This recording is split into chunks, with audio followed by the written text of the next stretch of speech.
Good morning, everyone, and welcome to the next video in the series that I am making currently. In this video, we're going to discuss my psychological analysis of left-wing and right-wing governments and how these different forms take place into what is known as democracies. Now, let's analyze what makes a democracy. First things first. You see, when you understand the colors of a flag, you have to realize that a country's political values are represented on their flag, which means if they have either blue or red included in their country's flag, that means those are the two political parties that which you get to choose from, such as the United States as an example, where you have red, blue, and white, which white is your choice to fill in the blank, essentially.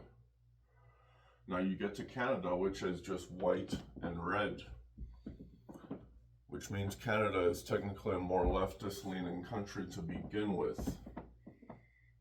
But what constitutes a left-wing country?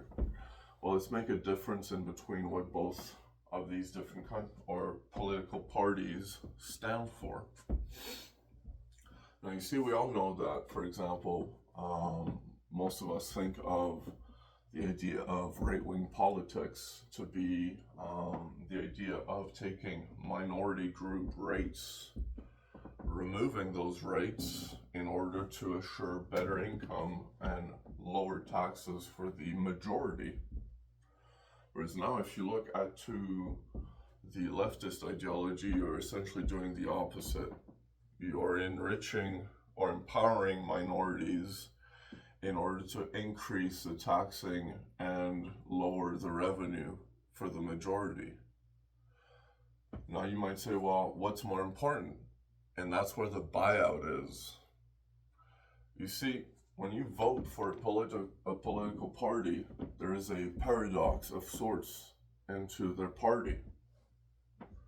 Imagine now when you vote for a political party, you are essentially being bought out for one particular thing you thought you wouldn't sell yourself for, in terms of your values. As an example, right-wing folk might say, how can we say to women, well, this is what you should be doing with your bodies when it comes to pregnancies? Which women now see the right wing as a negative aspect. And then when we look at the further analysis of the divide of right wing and left wing, well, for one, the left wants to destroy the right, and the right wants to get rid of what is left. To a certain degree, we can all agree that that is essentially the true purpose of politics nowadays. It's not about fulfilling what you, as a voter, want for the country. No, it's about what you, the voter, want for yourself.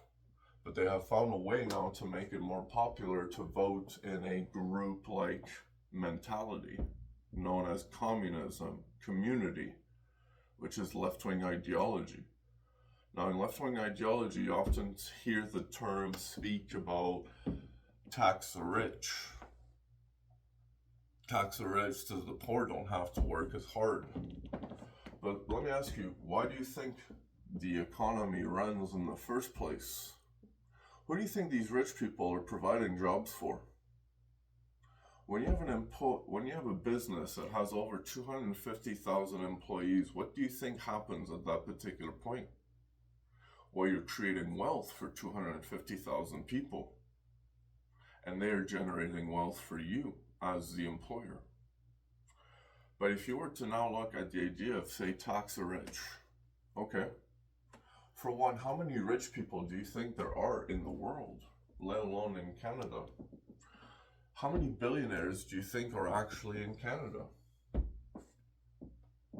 Forget the United States for a second. How many billionaires do you think are in Canada? Because if you want to pull the majority of the tax revenue, well, technically you can only make it fair for the entire playing field, right? Which is the idea of equity. Equal opportunity known as an equal opportunity of outcome, not equal opportunity of a starting point. Which means now if you want to either end up here or you're starting here, you're technically the same. And now what is fairness? Well, let's talk about taxing the rich for an example. And the idea of taxing the rich, if we were to introduce a similar tax rate for every single particular individual, and the higher or more money you make, the more you increase the taxing of the money you make, well, often people would just not want to work. Why would I want to work? The more I make, the more I get taxed. And the more I get taxed, the less you get to work. Why would I want to work at that particular point? And now you see the deterioration of what is known as leftist ideology because it does not work. Leftist ideology is derived around the idea of creating a way so that the majority does not have to work.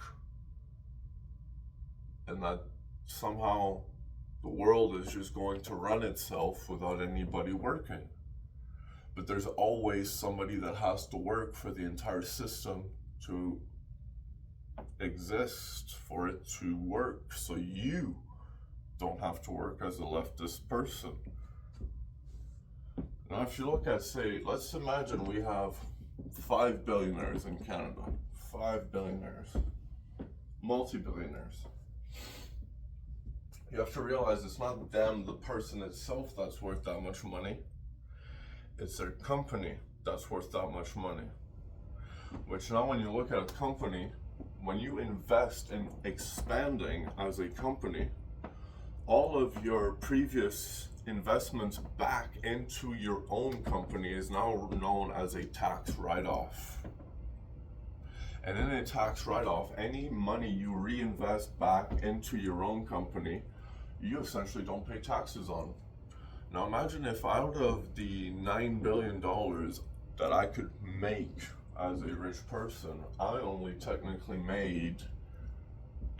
paid myself as a rich business owner, I only paid myself, say, $2 million a year, which is more than enough to live. The rest of that $9 billion went back into the company.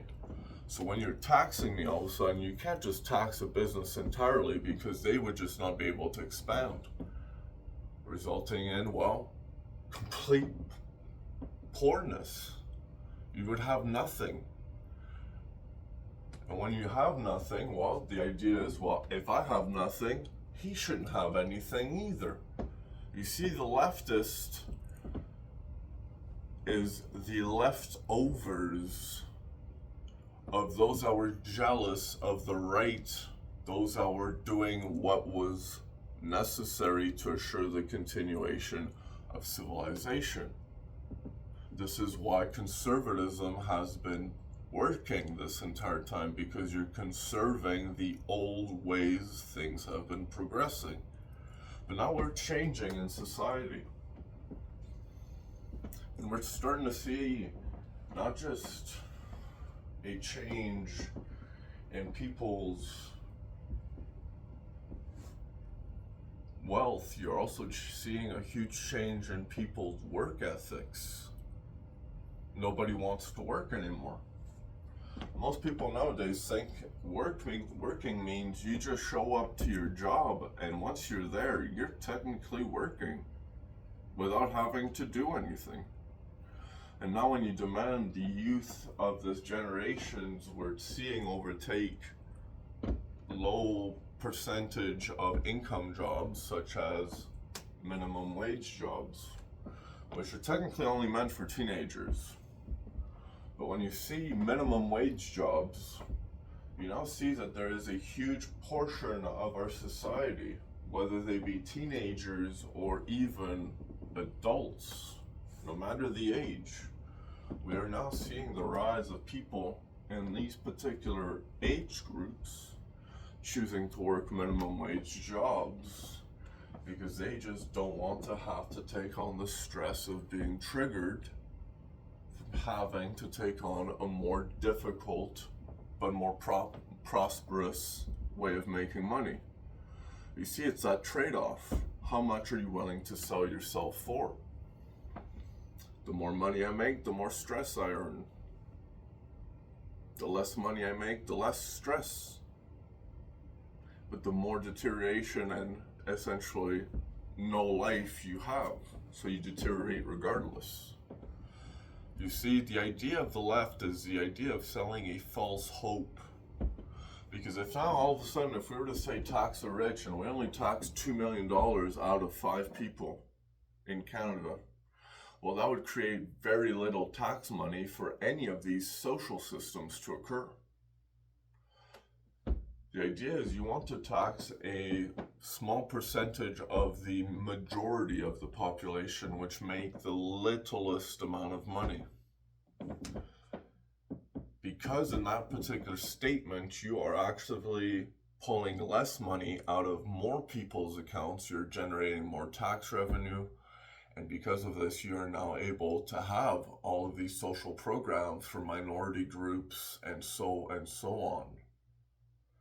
Because if you only tax the rich, you wouldn't have anything as a leftist government. No, see, you have to tax the rich, you have to tax what is traceable in your nation. You can't tax the rich because they are constantly traveling. That's what makes them rich. Which means if you want to pinpoint them and say, hey, you owe me money. Well, it could be somewhere else, making money, spending money, on and on and on. But now when you look, for example, at the idea that if you want to make money, you have to spend money. And we've basically taught people that you should not be spending your money. Well, how should you spend your money? Well, let's popularize addiction. Let's deteriorate education. Let's get rid of the energy sector. Let's get rid of the police force. And finally, let's get rid of the workforce. You see, these are the necessary steps you would take if you were to introduce a capitalistic crumble or a communistic takeover of a society, which is exactly what we've been seeing in Canada since COVID. We are actively engaging in a communistic society in Canada. We are more leftist than we previously were. The Mark Carney government is even more leftist than the Trudeau government is. But in the idea that we're also creating prosperity for minorities at the cost of the majority of people's lives, so that we may have a few minorities here and there that get to prosper, meanwhile the rest of the majority of the right get to suffer. Or we vote right, where the majority gets to live good, in exchange for the suffering of a couple minorities here and there. Do you see the trade-off? At what point are you willing to let your soul be bought out by? Because that essentially is the beauty of politics. Which lie are you willing to buy in order to assure you do better? There is a paradox. The politic is essentially you're making one group believe in one thing and making others destroy the belief in the other. And you create that deterioration of the one you want to destroy. It's like being of a controlling nature, essentially, which both the left and right are of a controlling nature. The question I present to you now as a viewer is, which one would you want to prefer controlling your life? You see, conservatism or right-wing politics has worked since the beginning of time.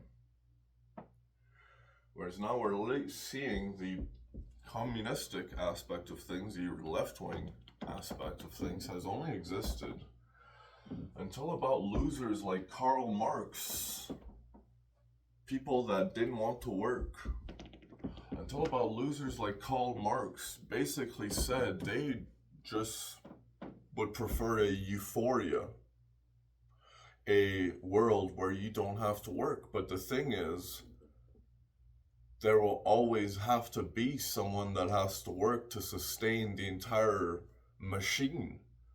And so who would we punish to sustain all of the machine?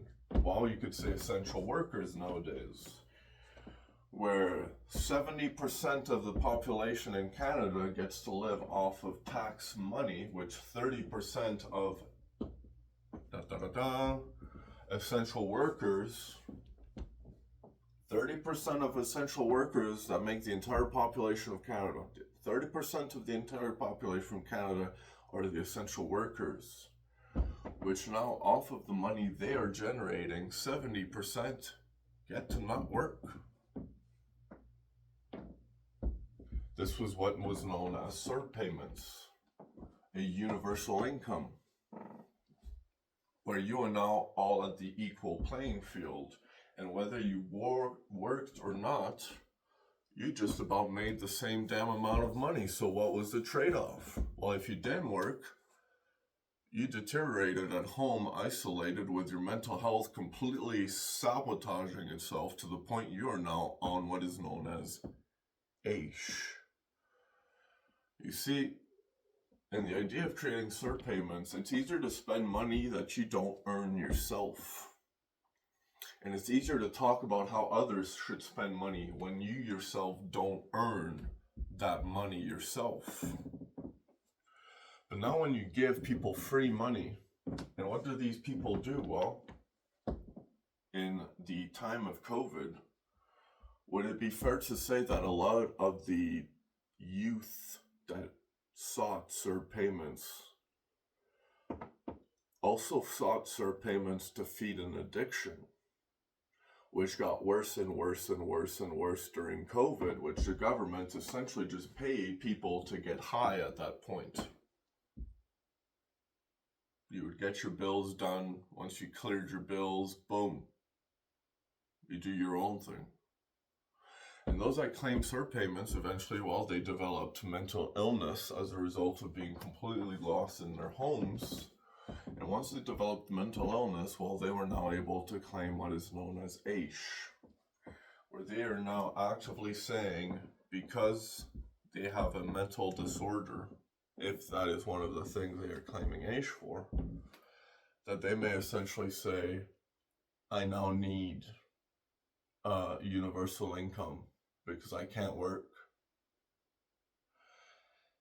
And there's a difference between making that your own choice and making that choice for somebody else.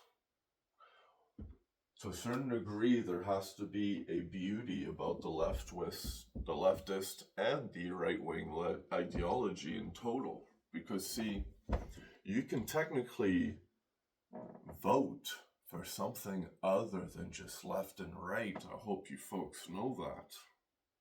There's also something that's called the middle, where you have aspects of both sides and you choose as people, okay, I like a bit of this and I like a bit of that. Let's mix and match them and make a meal, something that feeds you a healthy amount of nutritious value, something that makes you feel good, not just physically, but mentally, where you don't have this trade-off for one particular political value, because that's what they get you at. See, they have gone to a point now where we're essentially saying, I feel too guilty about minorities suffering that I would prefer the majority suffer just so minorities can have a slightly better chance at life. And the right is saying, I would rather minorities suffer so that the majority can have a better chance at life. Where's the trade-off? Well, it depends on how strong your emotional intelligence is. Because, see, empathetic people are also known as what is known as neuroticism, which is what makes you a left-wing person. And neurotic people are essentially people that are jealous They always have to have something that benefits them, so they may have to get the same as you without having to perform the same amount of activity as you in order to create the same amount of fairness. A lot of people is like that kid at the playground that won Billy all of a sudden has a $5 bill. And now let's imagine Tom, little Tommy. Little Tommy only has $2. And what does Billy do? Well, he says, here, I'm going to break this. And old Tommy only has $1. What does little Billy do? He breaks it and gives $2 to Tommy. $2 out of his own. That's over 2/3 of his income. To little Tommy, for 100% of his income, he's literally tripled little Tommy's income by simply giving him $2. How do you do that? Well, he kept $3 to himself, and then he created $3 for Tommy. Equality, great. But why is it that little Tommy gets all of a sudden over 2/3 or over a third of Billy's income? Well, this is what leftist ideology is. But we're now forgetting about a third. Let's talk about 60% of your income. Which means if you have now only had that $5 and Billy, which only had that $5 and Tommy only had that one, you are now paying $3 to Tommy and you only get to keep $2 because you made the money, he didn't. So technically you should be spending more of your money so that Tommy can have a better chance at life. This is what is known as equity, an equal opportunity of outcome. And it's all based on people's attitudes. And now you see we are literally getting to a point now where in universities, people are becoming easily more triggerable. In the idea of ideologies, people have become so violent and angry regarding their political identity, which a political value doesn't mean that's your entire voting power. We're all civilizations, we are all civilians of civilizations. The question I now present to you is, what colors are on your country's flag? Because if you don't have blue and red on your country's flag, then you are not a democracy.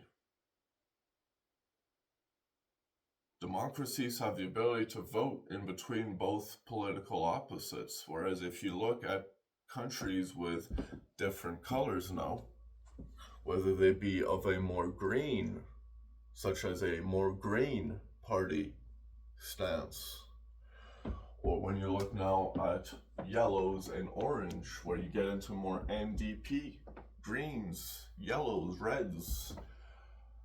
Italy, for example, great country. Phenomenal country nowadays, actually.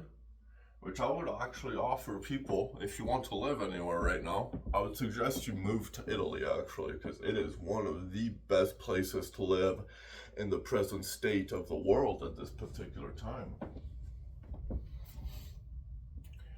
But going back to the point of the leftist ideology comparison with right-wing politics, what do you want to do? Do you want to do what is right? Or do you want to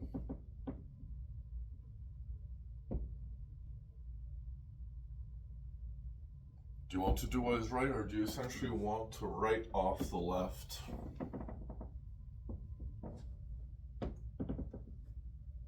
Or do you want to write off where we left off? Because it's a play on words, these political stances. They are actively able to control people in this particular way. Because if I say one thing that controls your emotions towards one particular subject, and I can get you angry enough on that particular subject, all of a sudden when I speak about something that's completely opposite from that, which I want to bring forth, all of a sudden you're so distracted by that rage of that particular statement that was previously said, you don't even know anything about the next thing I'm about to talk about. And this is where propaganda becomes dangerous. Because see, how do you think Hitler convinced an entire population of Germans to begin the slaughtering and torturing and human experimenting of Jews in Germany at the time of World War II? How do you think he did that? How do you think he controlled an entire population? All of a sudden, and within a matter of months, they were all ready to say, we have to kill those people. Imagine if we had that in today's world. It would be wild. It would almost be like if people were literally walking up to people and going, I don't agree with you. Bang. And oddly enough, the Nazis are still here. Except we have been identified now, or named as Nazis, as right-wing folk. Now, in terms of the right-wing folk, we're not necessarily as jealous as you leftist folks, which means when we speak about a subject, we don't get triggered. We can have an open conversation. We're not neurotic. We're not concerned about who's right and who's wrong. We're simply trying to create a restabilization of the world at this particular point. Because it's gotten to a state now in the world where we have such things as people shooting each other and fighting each other and murdering each other over the fact that you are slightly different than the rest. Whether you are of a leftist ideology or a right-wing ideology, we can actively say whether the left is killing off the right, whether the right is killing off the left, the battle ensues. Because see, we can easily say, well, for the death of Charlie Kirk, you can easily say that there are also gays that get jumped on the street and get murdered on the street by groups of right-wing folk. The same way you can say now that there are groups of left-wing folk which are attacking right-wing individuals in order to basically state they don't agree with them. So it's a rather dark thing. It's a very dark thing we've come to, because we have literally gotten to a point now where in policies we are so politically violent as people now, and we wonder why we are not part of a democracy. Why the hell would I put you and give you the opportunity to choose between opposites? You can't even choose for yourself at this point, so why the hell would I give you the opportunity to vote? No, we're going to give you the idea. We're going to let you vote, but the ballots are already controlled. And this is what happens in Canada nowadays. But how long ago was the Canadian government sold out to communism? Well, that depends on if you're trying to build a railroad track across all of Canada. And in exchange for the work and the development of your nation, which you then claim as a country the moment you name it and make it a nation. Well, if you want to make a railway, you need a lot of workers, and at that particular point, there's not many people that were able to work on the Trans-Canada Railroad. Canada ended up getting thousands upon thousands upon thousands of Chinese workers, which the Chinese workers also developed and were paid to bring in the materials to create the railroad. And in exchange, Canada was essentially bought out by China which means most of our resources now have to go to China in exchange, because we essentially made a port where we could take what was on the right side of the country and drive it across the left so we can ship it to China. But where do we see the same thing occur? You might say that sounds like baloney. Well, look at Africa now. South Africa, where China is literally funding South Africa to develop mines, coal mines, oil, all of these energy sectors, which they are actively saying, we're giving you work, but all of the money that's generated is going back to us. It's not going into your country. Because why the hell would I pay almost trillions of dollars for you to make money without the ability to control where it goes? China is an extremely powerful country. It is a very powerful nation, which is why in China, leftist government actually works, because they have so much control over you that they have turned you into now a active workforce. If you choose not to work, you're now less off than the minorities. And if you're less off than the minorities, good luck to you. You ain't gonna make it. This is the reality, folks. And for something as simple as the idea of saying we should tax ourselves more just so certain minorities can have a little bit of a easier time and not getting triggered, well, personally, I think it's just absolutely ridiculous at this particular point. Because you see, even the very celebrities which you worship, which some of you may say, there should be no billionaires in the world. Now let me crank my Taylor Swift CD. As if it was the 90s. And the idea that there should be no billionaires in the world, well then why should you be here if you don't want to rule the world yourself? You're not a ruler, so why should you rule the world yourself?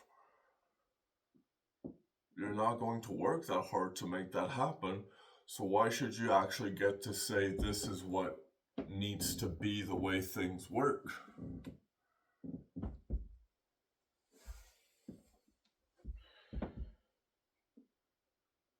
It's called illness. And as far as we know right now, Canadian civilization is rather sick. Because we keep degenerating ourselves. How? We've just made the Holy Bible illegal in Canada. Meanwhile, we're instilling Sharia law relatively soon. It won't be long anyways. So, in the idea of creating a prosperous country, what is one thing you, the viewer, or a Canadian citizen, could actively say, this is one Canadian value I think we, as all Canadians, whether you are of coming from this country or not, because that's what a Canadian is, it's someone that is of coming of this country or not. That's what a Canadian is. Of coming of this country or not, what is one particular thing you could actively say? This is one particular value we as all Canadians can actively say. This is one value we can all agree on. Thank you.